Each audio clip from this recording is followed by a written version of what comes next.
விஜய்க்கு விருப்பம் என்ன வேட்புமனு என்ன தெரியாது. அவர் ஏதாவது கட்சியில இப்ப திமுக என்னமா பண்ணுவாங்க?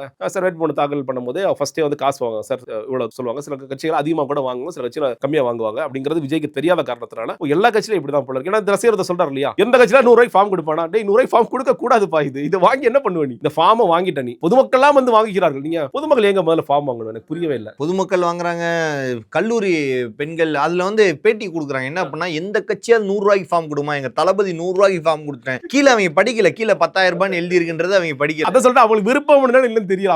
அவங்க என்னதை நினைச்சிருக்கலாம். ஒரு ஸ்டேட்மெண்ட் அழகா விட்டாங்க பாருங்க. அதெல்லாம் சொல்றேன் ஸ்மார்ட்னஸ். இந்த வேட்பாளர்களை விஜய் அவர்களே நின்று தேர்வு செய்வார். அவரே நேரடியாக நேர்காணல் நடத்துவார். தளபதியை சினிமால பாக்குறதுக்கு 2000 ரூபாய் கொடுப்பேன். அப்ப நேர்ல பாக்கணும் 10,000 கட்டுவேனா கட்ட மாட்டேன். கட்டுவேன். அப்படிதான் இப்ப 50,000 ஏதாவது வித்து இன்னைக்கு தங்க விலை நல்லா போயிட்டு இருக்கு. ஒரு பவுன் வச்சா 10 பேர் வாப்பா சேர்ந்து போய் 10,000 கட்டிட்டு நம்ம அழகா போய் தளபதியை நேரா உட்கார்ந்து பார்த்து பேசலாம். தளபதி கூட முடிஞ்சா போட்டோ எடுத்துக்கலாம், முடிஞ்சா கட்டி பிடிக்கலாம், முத்தம் கொடுக்கலாம். இப்படிதான் அவன் யோசிச்சிருப்பான்.